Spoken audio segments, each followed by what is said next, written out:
안녕하세요. 성경적 자녀 양육 오늘 두 번째 시간입니다. 지난 시간에 이어서 오늘은 잘못된 사랑법, 자녀를 사랑하되 잘못 사랑하는 여러 가지 양태를 한번 생각해 보고자 합니다. 모든 부모님들은 자녀를 사랑합니다. 모든 부모님들이 자녀를 사랑할까요? 어떤 분들은 눈에 넣어도 아프지 않다고 그렇게 말할 정도로 다 자녀를 나름대로 사랑을 합니다. 그런데 지난 시간에 제가 잠깐 말씀드린 대로 가끔 사랑이라는 이름으로 자녀를 소유하고 지배하고 조종하고 그러는 부모님들을 봐요.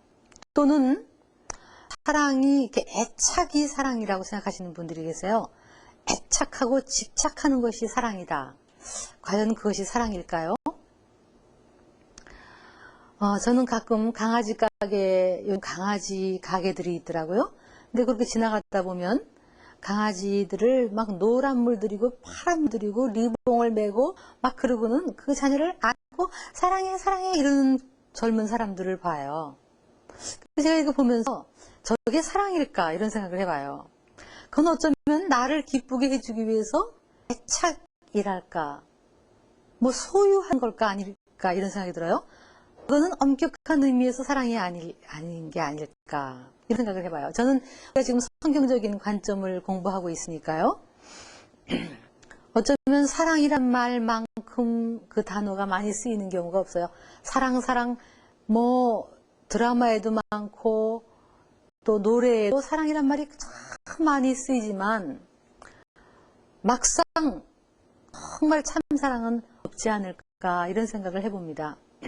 마치 홍수가 나면 물 천지이지만 흙탕물이 많이 있지만 맑은 물이 한 잔이 없어서 목마른 것처럼 사랑이란 말이 많이 있지만 정말 진정한 사랑은 찾기가 어려운 것 같아요. 그래서 성경적 사랑을 공부하기 전에 오늘은 좀 그럼 잘못된 사랑이 뭔가를 한번 생각해 보려고 해요. 첫 번째 잘못된 사랑은 과잉보호 사랑입니다. 자, 여러분 생각해 보세요. 자녀를 보호하고 그리고 다 모든 것을 다 구비시켜주고 그리고 철저하게 아주 이렇게 울타리를 채워주는 것이 사랑일까 한번 생각해 보세요. 자, 사랑이라는 것이 상대방을 살리고 상대방을 성장시키고 상대방을 발전시키고 상대방이 잘 되도록 하는 거라면 과잉보호가 과연 사랑일까 한번 생각해 보세요. 사랑은 사랑이겠지만 조금 자녀에게 해로울 수가 있습니다. 지난번에 아주 추웠던 겨울이 있었는데요. 그 추운 겨울날 제가 어느 아파트 앞을 지나가는데 어떤 젊은 부모님이 아기 하나를 6살, 한 5살쯤 된 아기를 데리고 나와요. 그런데 추워서 그런지 아기를 너무 많게 입혀갖고 막 동글동글하게 눈사람 같은 애가 하나 튀어나와요. 그런데 털모자를 쓰고 마스크를 쓰고 장갑을 껴서 눈만 난 애가 하나 튀어나오는데 그 자녀를 현관에다 앉혀놓고 엄마가 아빠 보고 여보 빨리 가서 차 시동 걸고 대표 그러니까 아빠가 얼른 가서 차를 시동 걸고 대표요. 가만히 관찰하고 보니까 그렇게 끼어입힌 애를 그 뜨뜻한 차까지 데리고 가는데 여기서부터 저까지 데리고 가는데 엄마가 코트로 뒤집어 써서 데리고 가요.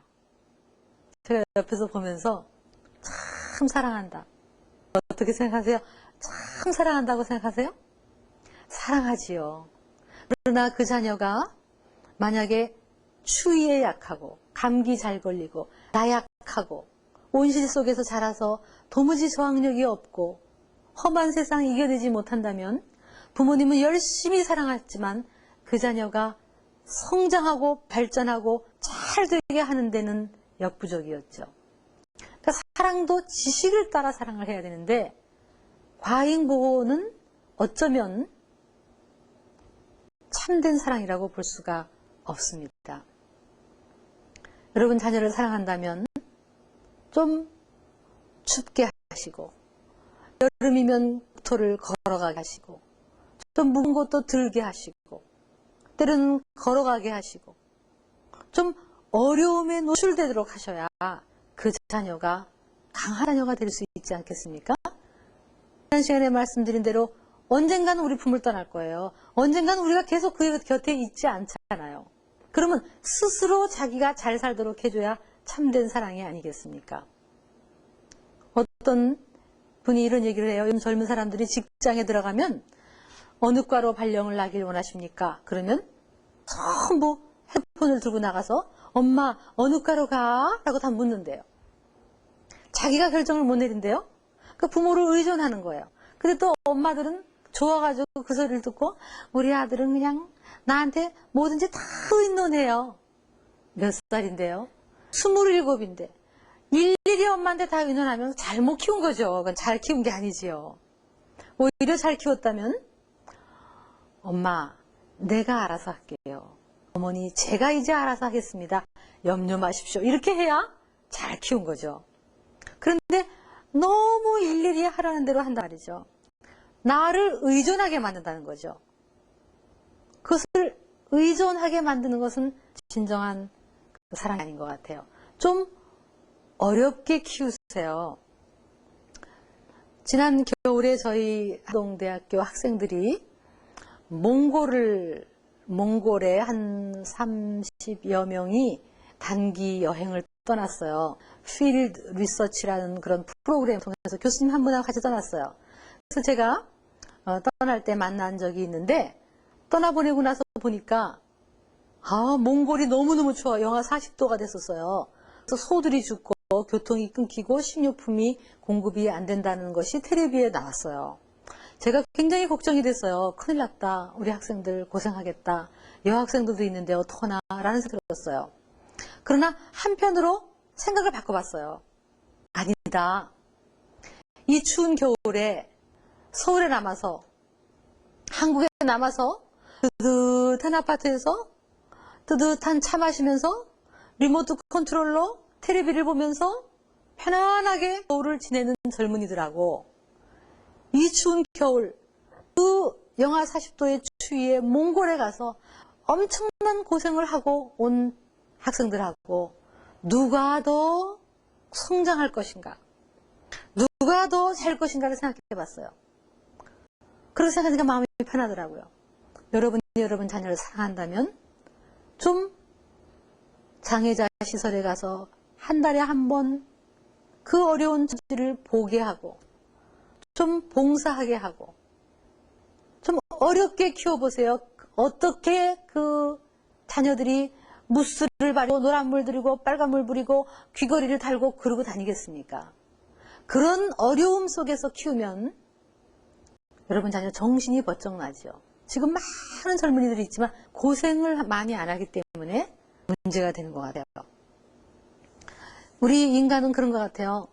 어쩌면 어렵고 고생하는 속에서 정신이 바짝바짝 빛나고 영성과 어떤 정신력이 극도로 발전하는 것 같아요. 그런데 편안하고 아주 어려움이 없는 곳에서는 우리는 나태해지고 우리의 영혼은 나태해지는 것 같아요. 정말 저와 여러분도 마찬가지죠. 어쩌면 내가 나를 발전시키기 위해서 조금 어려운 환경으로 일부러 가는 것도 아마 좋은 방법인 것 같아요. 그래서 여러분 자녀 해달라는 대로 다 해주고 입에 혀처럼 하지 마세요. 그거 사랑이 아니에요. 엄마가 입에 혀처럼 배고프기 전에 착 간식. 그래서 뭐 어떤 광고를 보니까 뭐 9시 간식 시간 쫙 간식. 그리고 그냥 자가용 태워주고 그렇게 하면 어떻게 그 자녀가 이 험한 세상에서 이 세상을 이끌어가는 리더가 될 수 있겠어요. 강한 자녀를 키우셔야 돼요. 맥어더 장군이 자기 아버지의 기도라는 제목이 시가 있더라고요. 근데 거기 보니까 자녀를 위한 기도문을 썼어요. 근데 거기에 이렇게 썼어요. 내 자녀를 평탄하고 안이한 길로 가게 하지 마옵소서. 오히려 어려움과 고난에 직면하고 이길 줄 아는 강한 자녀로 키워주시옵소서. 저는 그 기도문을 보고 참 감동을 받았어요. 여러분 어떻습니까? 여러분 자녀가 평탄하고 안이하는 길로, 어려움 없는 길로 가길 원하십니까? 아니면 그 어려움을 직면하고 이길 줄 아는 강한 자녀로 크기를 원하십니까? 어려서부터 약간의 어려움을 의도적으로 만드십시오. 여러분 과잉보고 자녀를 키우지 마십시오. 그래서 절제 없이 해달라는 대로 다 해주지 마십시오. 자녀가 요구하기 전에 척척 갖다 바치지 마십시오. 저는요, 자녀들이 컴퓨터를 많이 사주시죠? 컴퓨터를 사주는 것도 자녀가 사달라고 하기를 기다리세요. 정 사달라고 안 하면 살라고 하도록 유도를 하세요. 그래서 엄마 나 컴퓨터 좀 사주세요 라고 하시면 속으로 너무 좋으시죠? 사주고 싶으셨으니까. 그래도 겉으로는 네가 컴퓨터가 필요하니? 왜 필요한데 말해봐라. 그러면 엄마 나 이래 필요하잖아요. 꼭 좀 사주세요. 그러시면 속으로 너무너무 사주고 싶으셔도 그래 그러면 다음 달 1일날 사줄게 라고 좀 뜸을 들이세요. 그러면 자녀가 손을 꼽아가면서 그래서 그때를 기다렸다가 엄마 너무 좋다 고마워요 이렇게 좀 키우세요. 세발 자전거를 사주시든 장난감을 사주시든 자녀가 엄마 나 좀 사주세요 졸르고 졸를 때 기다렸다가 받을 때 그 기쁨은 더 크죠. 그런데 사달라기 전에 장난감 사주고 사달라기 전에 다 해주니까 애들이 기쁨이 없다는 거예요. 무조건 다 해주는 것이 사랑이 아니에요. 요즘 젊은이들이 분실물센터에서 뭘 찾아가지를 않아요. 왜? 너무너무 자녀들 다 해주니까. 여러분 자녀들이 스포일 되지 않기 위해서는 때로는 주고 싶어도 안 주는 게 사랑이에요. 여러분이 주고 싶어도 안 주는 거. 하나님의 심정이 그게 아니겠습니까? 하나님도 우리에게 축복을 너무너무 많이 주고 싶으시지만 그렇게 주면 우리가 잘못될까 봐 때로는 안 주시죠. 우리가 기도할 때까지, 우리가 준비될 때까지. 그거와 마찬가지예요. 여러분의 자녀 절제 없이 막 다 주지 마세요. 어머니가 입에 혀처럼 너무 애의 종이 되지 마세요. 과잉보호나 절제 없는 사랑은 잘못된 사랑입니다. 그리고 권위가 없는 것이 자녀를 망칩니다. 이게 요즘 시대에 참 문제인 것 같아요. 부모가 권위가 하나도 없을 때 자녀는 잘못됩니다. 물론 권위주의는 나쁘지만 자녀를 키우려면 부모가 적절한 아름다운 권위가 있어야 됩니다. 그래서 여러분 중에서 혹시 자녀한테 절절 매는 분 계십니까? 자녀가 그러면 그냥 쩔쩔쩔 매시는 분 계시면 오늘 한번 마음을 다시 잡으세요. 왜? 성경적인 자녀 양육은 부모에게 하나님께서 자녀를 잘 키우라고 권위를 부여하셨습니다. 부모로서의 권위. 그것을 남용하셔도 안 되지만 그것을 유기해도 안 됩니다. 근데 요즘 젊은 사람들은 너무나 많은 분이 부모가 권위 유기죄에 해당해요. 권위를 너무나 버렸어요. 권위를 버리면 자녀가 잘 될 것 같습니다. 아닙니다. 우리 인간은 적절한 권위 안에서 안정감을 누리게 되어 있습니다. 자녀한테 쩔쩔 매지 마세요. 그래서 나중에 우리가 훈계할 때 다시 한번 다루겠습니다. 어쨌든 우리는 자녀에게 부모로서의 권위가 필요해요. 에베소서 6장이라는 성경을 보면 자녀들아 부모에게 순종하라 이렇게 되어 있어요. 그러면 땅에서 잘되고 장수하리라 이렇게 되어 있습니다.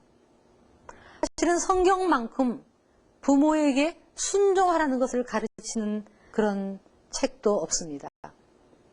가끔 우리가 예수님을 믿으라 그러면 제사를 안 지내기 때문에 불효라고 일을 하시는 분이 계세요.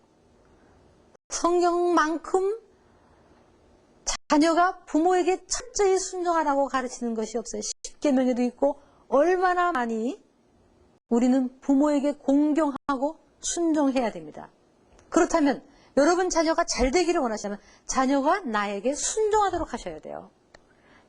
자녀를 위해서라도 나를 공경하게, 여러분이 리스펙트를 받으시라고요. 존경을 받으셔야지, 존경을 받지 않으면 자녀에게 나쁘다는 얘기예요. 그게 성경의 대원칙이잖아요. 자녀를 노엽게 하면 안 되지만, 그러나 자녀들아, 주 안에서 부모에게 순종하라. 이것이 약속이 있는 첫 계명이니 너희가 땅에서 잘되고 장수하리라는 약속이 있어요. 여러분 자녀가 잘되기 위해서 권위를 버리시면 안 돼요. 그래서 물론 저도 우리 자녀가 이제 커서 한참 사춘기일 때 키는 크고 여드름은 나고 막 이런데 엄마 그러면 무서워요. 자녀가 무서울 때가 있어요. 그러나 제가 정신 바짝 차립니다. 그리고 다시 얘기를 합니다. 너 어디 버릇없이 엄마한테 그래. 그럼 못 써. 그렇게 얘기합니다. 속은 떨려도 그렇게 얘기합니다. 그러면 자녀가 다시 죄송해요 엄마. 이렇게 얘기합니다. 제가 자녀를 위해서 그렇습니다. 내가 자녀한테 절절 매게 되면 자녀 양육은 시작할 수가 없습니다. 그래서 과잉보호나 절제 없이 마구 사랑하면서 하는 것도 잘못되지만 권위 없는 사랑도 잘못된 사랑법입니다. 그리고 또 한 가지 말씀드리고 싶은 것은요. 자녀 중심으로 너무 살지 마세요. 성경적인 가정의 그림은 부부 중심입니다. 그게 얼마나 성경적인지 몰라요. 부부 중심이에요. 자녀 중심이 아니에요. 이건 여러 가지 메시지를 우리에게 줍니다. 혹시 이 방송을 들으시는 어머님들 계십니까? 연세 높으신 어머님들. 아들이 결혼을 하셨으면 부부들이 서로 사랑할 수 있도록 도와주세요. 정말 여러분이 자녀를 사랑한다면, 내 아들을 사랑한다면 부부가 서로 사랑할 수 있도록 도와주세요. 그것이 모든 것의 출발입니다. 부부가 서로 사랑해서 부모님에게 효도하는 거지 어머니가 그 부부 사이에 끼어들면 안 됩니다. 그것이 성경적인 가정의 그림입니다. 모든 것은 부부 중심입니다. 부부 중심이어서 부모님에게 공경하는 거고 부부 중심이어서 자녀를 사랑하고 양육하는 겁니다.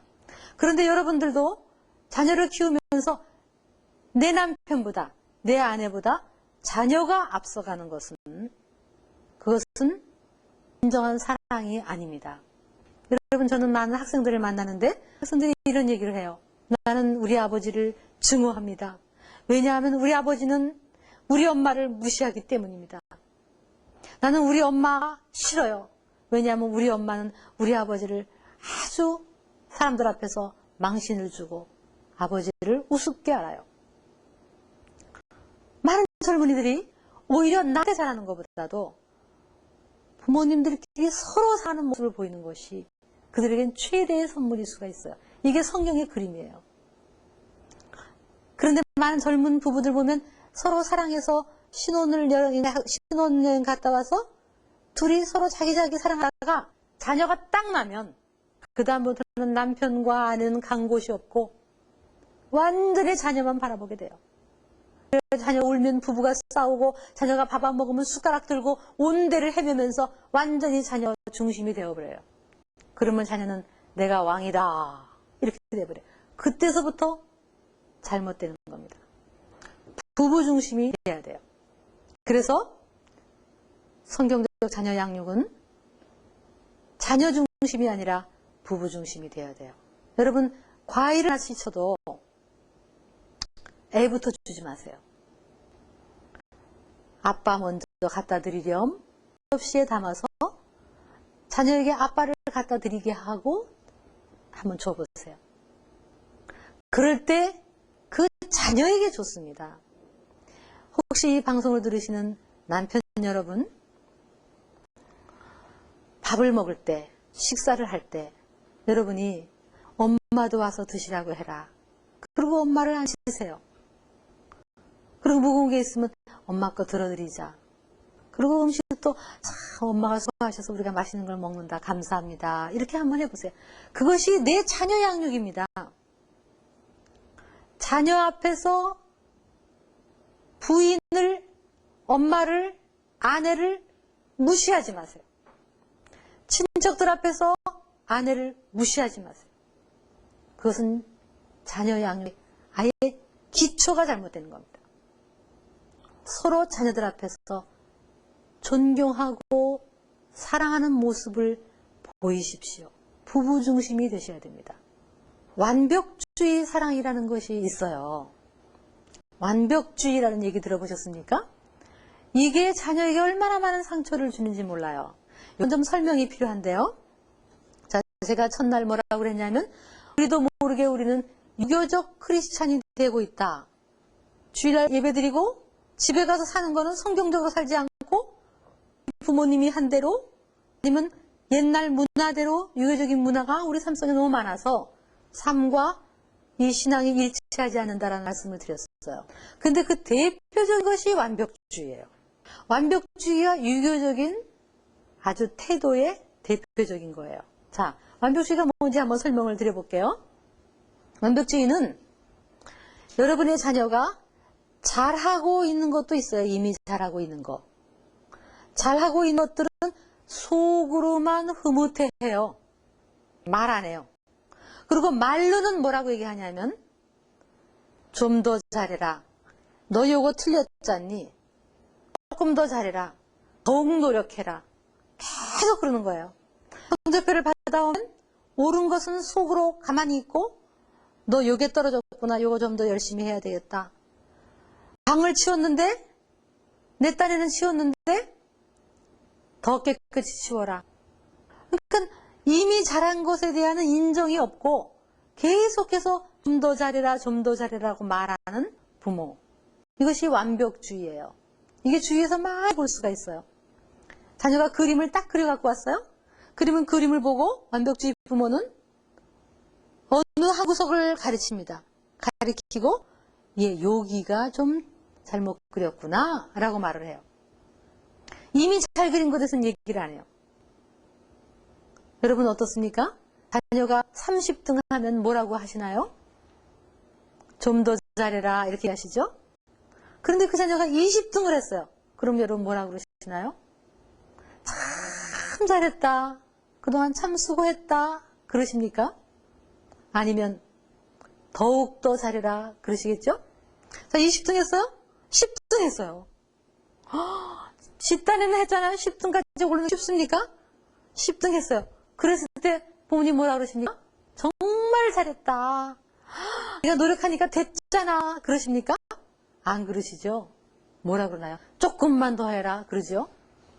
1등 하면 뭐라 그럽니까? 완벽주의 부모는 1등 했을 때 완전한 만족이 없어요. 1등을 해도 뭐라고 하나요? 2등하고 몇 점 차이. 뭐 이렇습니까? 제가 우리 학생들한테 물었어요. 1등을 했을 때 너네 부모님 뭐라 그러시니? 그랬더니 이제부터 시작이다. 이러시면 돼요. 그러니까 그냥 저 높은 곳을 향하여 끝없는 높은 기대. 그러니까 이만큼 기대가 있었는데 자녀가 이거를 이루었으면 부모의 기대가 쑥 올라가 버려. 이뤘는데 쑥 올라가 버려. 결코 인정과 칭찬이 안 들어오는 것. 이게 완벽주의예요. 그러니까 완벽주의 부모 입에서는 끊임없이 좀 더 잘해라, 더 잘해라, 아직도 멀었다. 이렇게 계속 얘기를 한다는 거예요. 이게 얼마나 유효주의입니까? 옛날에 어떤 분이 저한테 이런 얘기를 해요. 자기 아버님이 아주 자수성가하신 분인데 자기가 반에서 1등 했대요. 그랬더니 성적표를 탁 보시더니 그 아버님이 고개를 끄덕끄덕거리는데 칭찬이 나올까 했더니 칭찬은 안 나오고 속으로 하셨겠죠? 고개를 끄덕끄덕 그러면서 좀 더 잘해라 그러시더래요. 근데 그분 얘기가 자기가 전교에서 1등 했대. 전교. 그랬더니 그 성적표를 갖다 보여드렸더니 탁 보시면서 고개를 끄덕끄덕거리면서 더욱더 열심히 해라 그러시더래요.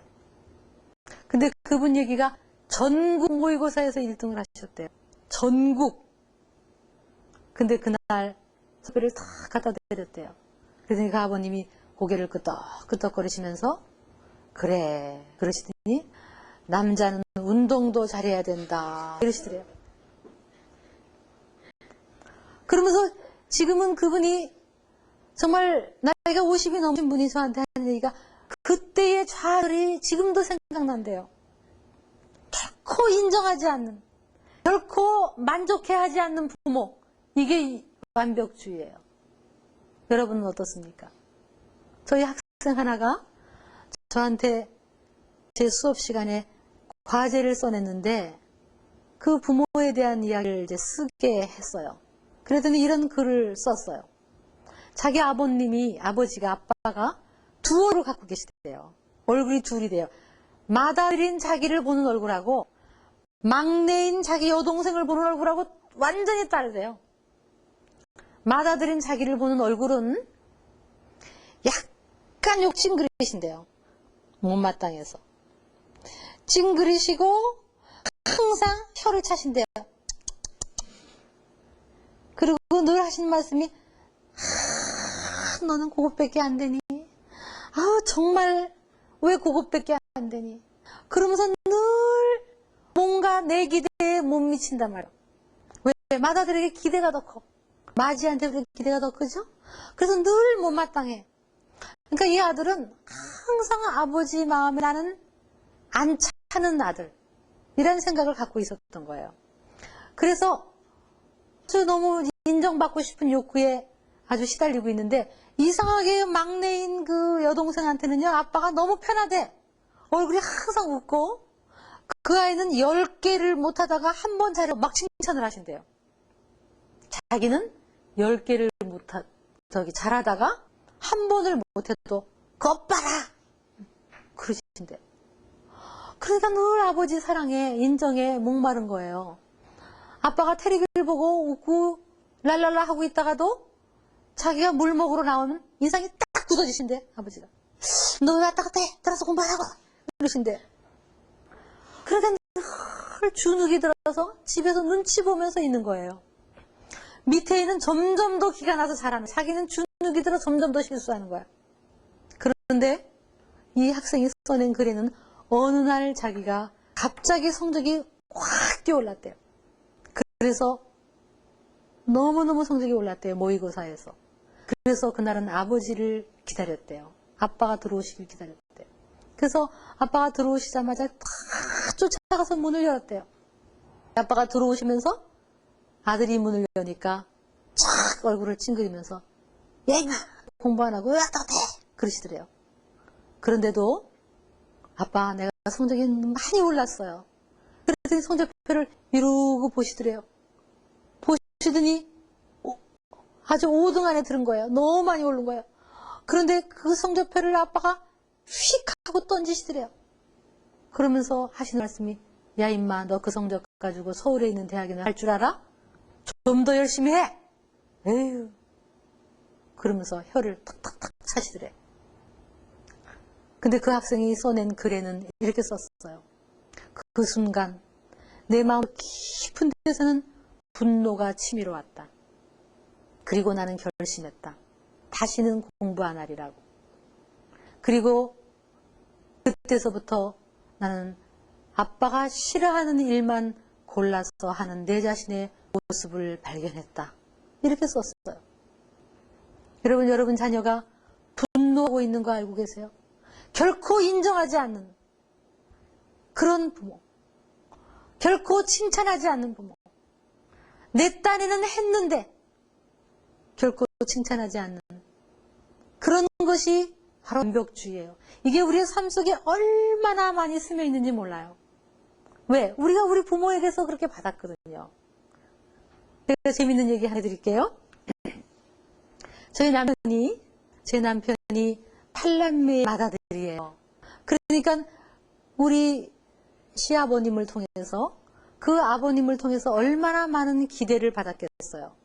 그리고 얼마나 많은 그 옛날식의 그런 완벽주의 틀 속에서 자랐지요. 그래서 저희 남편도 그 속에 완벽주의의 틀이 있는 것을 제가 봐요. 우리 모두에게 조금은 그런 게 있는 것 같지만, 그래서 굉장히 그 뭐든지 완벽하고 철저하게 하려는 그런 성격이 있어요. 그런데 문제는 그거를 인간관계에서 자녀 혹은 부부관계에서 모든 삶에서 다른 사람에게 그걸 적용하게 되지요. 예를 들면 지난 겨울에 제가 이제 늘 집을 비우니까 남편에게 미안해서 어느 날 남편한테 잘하고 싶었어요. 그래서 그날은 만두를 빚었어요.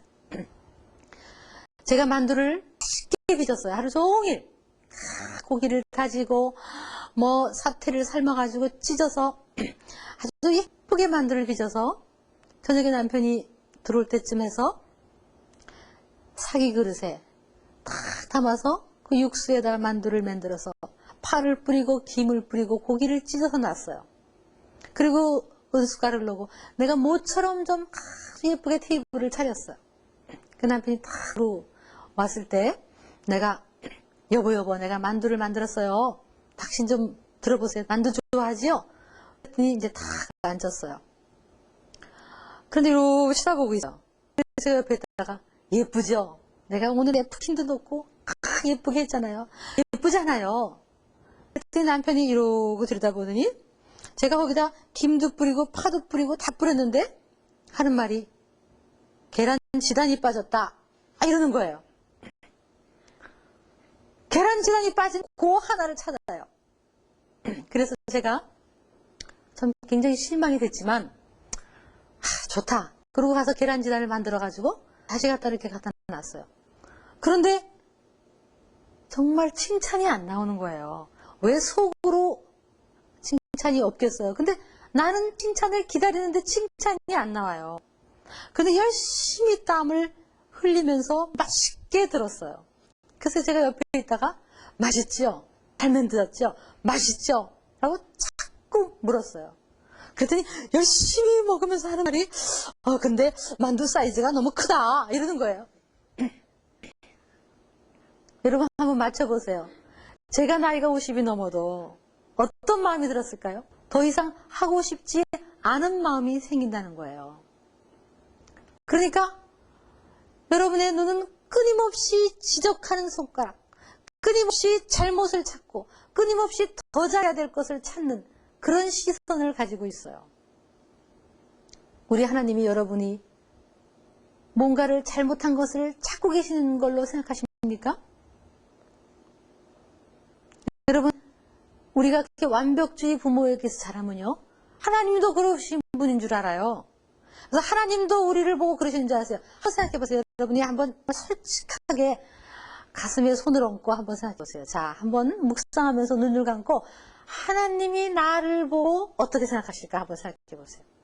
혹시 이 중에서 하나님 나를 보시면서 너 왜 그밖에 안 되니? 너 왜 좀 더 큐티하지? 좀 더 기도하지? 좀 믿음 생활 더 잘하지? 왜 그것밖에 안 되니? 라는 생각이 드세요? 그렇다면 그거는 여러분의 상처지 하나님의 모습이 아니에요. 하나님은 여러분이 뭐 한 걸 보고 좀 더 잘해라, 더욱 잘해라, 너 왜 그것밖에 안 되니? 너 왜 기도도 안 하고 이러지 않으신다는 거예요. 하나님은 오히려 우리가 조금만 다 잘해도 너무너무 잘했다고 하셔요. 하나님은 완벽주의가 아니세요. 저는 참 우리 마음속에 그 왜곡된 하나님상을 갖고 있는데 우리 아이들이요 어릴 때부터 일기를 쓰는데 일기가 대부분의 우리나라의 그 초등학교 아이들이 일기 쓰는 거 보면 일기 패턴이 이래요. 뭐냐 하면 뭐 어디 갔다 왔다, 학원 갔다 왔다, 뭐 갔다 왔다 그리고 꼭 일기 끝은 뭘로 끝내야 되냐면 내가 좀 더 잘해야 되겠다. 이게 꼭 들어가요. 좀 더 착해야 되겠다. 좀 더 엄마 말 잘 들어야 되겠다. 좀 더 동생과 잘 놀아야 되겠다. 다음으로는 좀 더 잘해. 꼭 반성으로 끝나요. 그 반성 결코 이루어지지 않는 반성이에요. 어려서부터 그게 익숙해요. 그래서 왠지 우리가 믿음 생활을 해도 믿음 생활에서도 또 그래요. 우리가 큐티를 여러분 큐티를 할 때 어떻습니까? 날마다 내가 이웃을 더 사랑해야 되는데 내가 내일 더 사랑해야 되겠다. 혹시 이렇게 끝나지 않으세요? 적용이? 그러면 우리는 맨날 자가당착에 빠져요. 맨날 우리는 하나님 기준에 미달인 사람으로 끝나고 말아요. 그게 성경적이 아니잖아요. 그거는 유교적이지. 어떻게 보면 우리는 반성하고 어떻게 보면 막 회환, 나를 이렇게 막 그냥 비하시키는 그런 어떤 도덕주의가 기독교가 아니지요. 오히려 정말 내가 비록 못해도 하나님께서 사랑하시는 그 사랑으로 내가 또 잘할 수 있는 것, 도덕보다 더 크신 하나님의 생명, 하나님의 능력, 성령으로 우리를 능력을 주시는 그 하나님을 생각하셔야 돼요. 저는 그 베드로의 그 실수를 생각하면서 여러 가지를 생각합니다. 베드로가 예수님을 철저하게 부인한 사건이 성경에 나오지요. 수제자라고 장담하던 베드로가 그 여인들 앞에서 보잘것없는 사람들 앞에서 예수님을 저주하면서 배반을 했어요. 그랬을 때 예수님께서 십자가를 지시면서 뒤를 돌아보시며 베드로와 눈이 마주쳤어요. 그때 베드로는 나가서 통곡을 하고 울었어요. 여러분 한번 맞춰보세요. 베드로가 어떤 마음을 가지고 울었을까? 우리 한국적인 우리 옛날식 생각을 하면요, 이런 식으로 울었다고 생각하기가 쉬워요. 나는 참 이 몹쓸 놈, 나는 이 불효자가 운이다, 뭐 이런 말 있잖아요. 왜? 나는 정말 이 형편없는 놈, 나는 정말 아주 정말 자기를 가슴을 치면서 다 자책하는 그런 죄책감에 시달려서 울었다고 생각하십니까? 저는 그렇게 생각하지 않습니다. 왜? 성경이 그렇게 말하고 있지 않기 때문에. 예수님이 베드로를 뒤돌아보시면서 던졌던 눈빛은 너 그것밖에 안 되니? 너 뭐 나를 위해서 죽은 데까지 죽는다면서? 아이고 라고 야단치는 눈빛이었을까요? 저는 그렇게 생각하지 않아요. 예수님은 십자가를 그 고난을 앞섰지만은 베드로를 바라보시며 분명히 저는 눈빛으로 베드로야 괜찮다. 베드로야 절대로 실망하지 마라. 너 자신을 보고 실망하지 마라. 너는 잘할 수 있다. 왜? 내가 십자가에 죽을 텐데 이제 너가 성령을 받으면 사도행전의 베드로가 될 것이다. 내가 얘기했지 않니? 네가 한번 넘어진 이후에 다시 돌이킨 후에 형제를 더 굳게 하리라고. 그리고 네가 기도 못해도 내가 대신 너를 위해서 기도한다고 말하지 않았니? 내가 너를 사랑한다. 괜찮다. 저는 예수님이 그랬으리라고 저는 믿어요. 그랬기 때문에 베드로는 다시 일어나서 사도행전의 베드로가 됐어요. 완벽주의는 모자르는 것을 자꾸 지적하면서 잘못된 것을 끊임없이 찾아내는 거예요. 여러분은 어떻습니까? 자녀를 바라보면서 혹시 조금 성적이 오른 걸 보지 않고 너무 높은 기대를 갖고 있는 거예요. 60점이죠? 그런데 보고 90점, 100점 받아라 그러면 못해요. 너무 높아서. 이 범위가 너무 못해서. 어떻게 해야 돼요? 60점 이내 보고 한 문제가 몇 점이니 이렇게 물어보세요. 그럼 65점이요. 그러면 요번에 목표를 65점으로 한번 잡아보자. 그럼 65점으로 잡으세요. 그랬을 때 65점을 하면 좀 더 잘해라 그러지 마시고 그때는 됐다. 목표 달성이다. 너도 한다면 하는구나. 이야, 성공이다. 라고 박수를 탁 쳐주세요.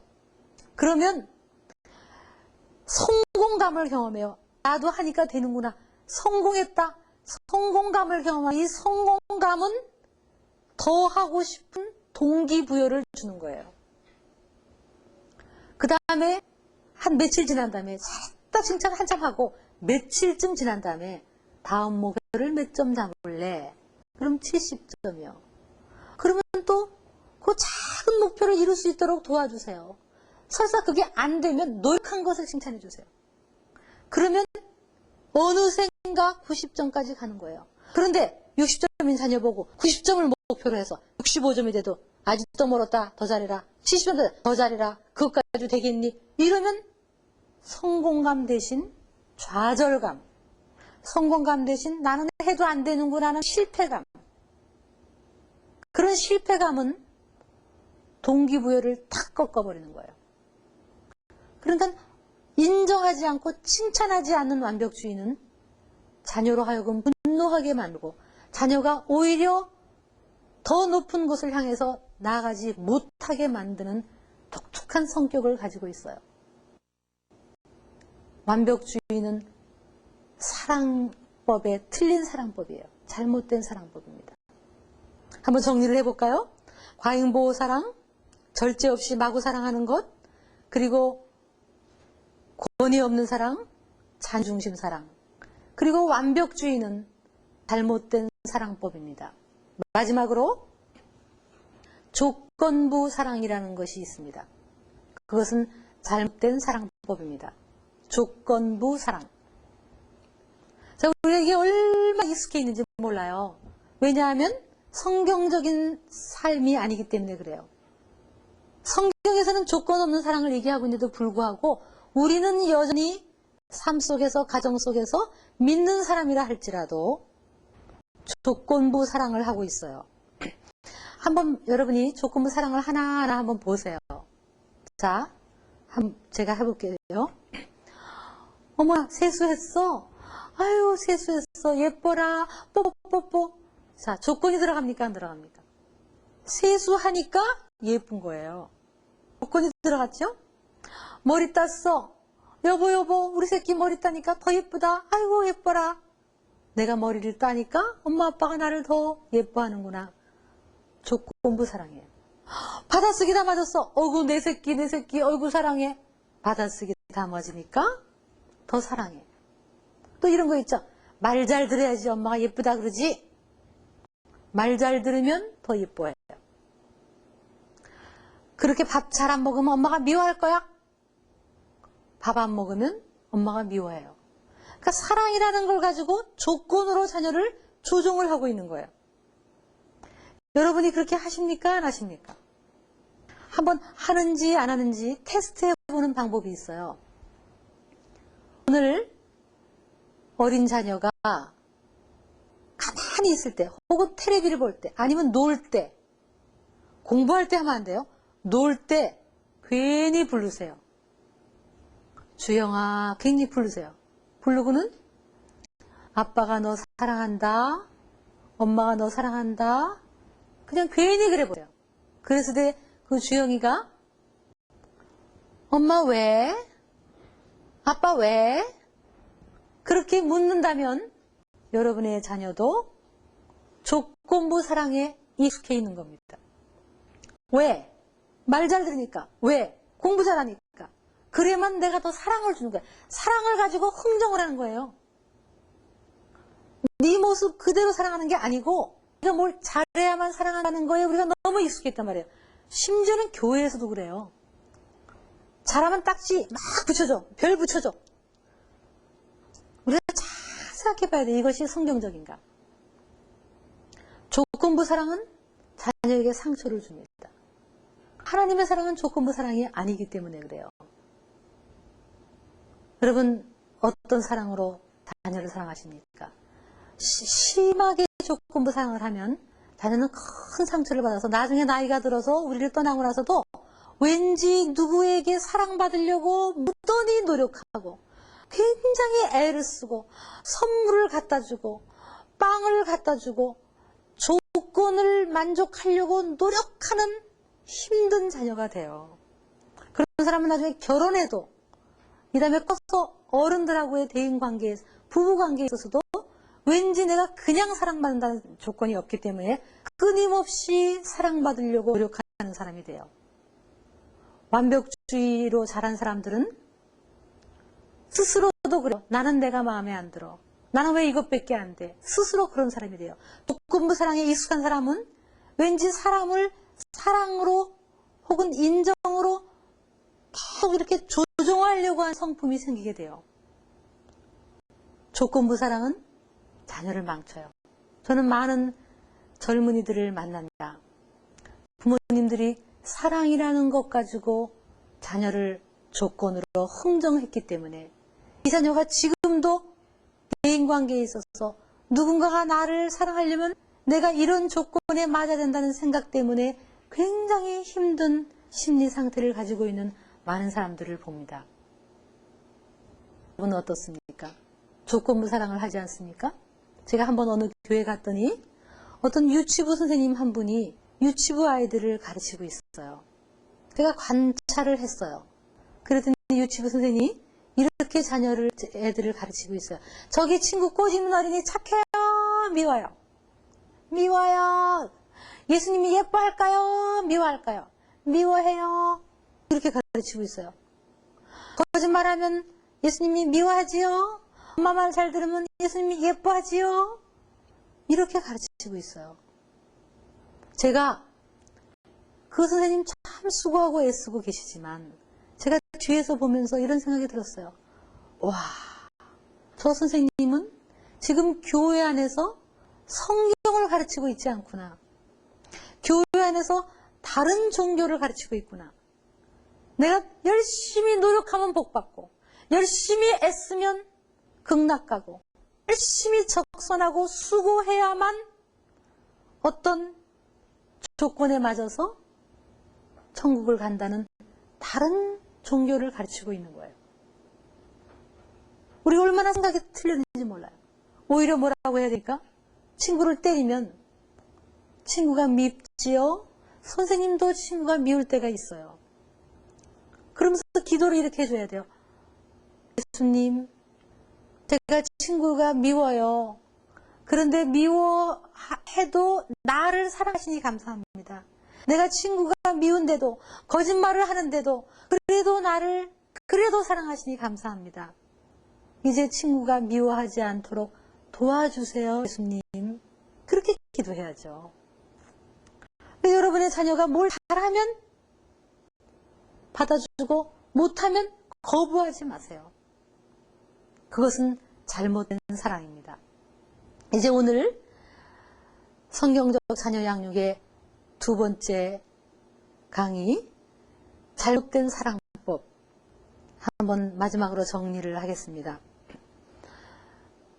과잉보호, 부모를 끝까지 의존하게 만드는 것, 그리고 절제 없이 해달라는 대로 다 해주는 것, 고생시키지 않는 것, 그리고 자녀 중심, 부부 중심이 아니라 자녀 중심, 그리고 부모가 권위를 상실해버리는 것, 그리고 완벽주의로 끊임없이 높은 기대로 자녀를 인정하지 않는 것, 그리고 조건을 가지고 자녀에게 사랑으로 조종하는 것들, 이런 것들은 자녀에게 상처를 줍니다.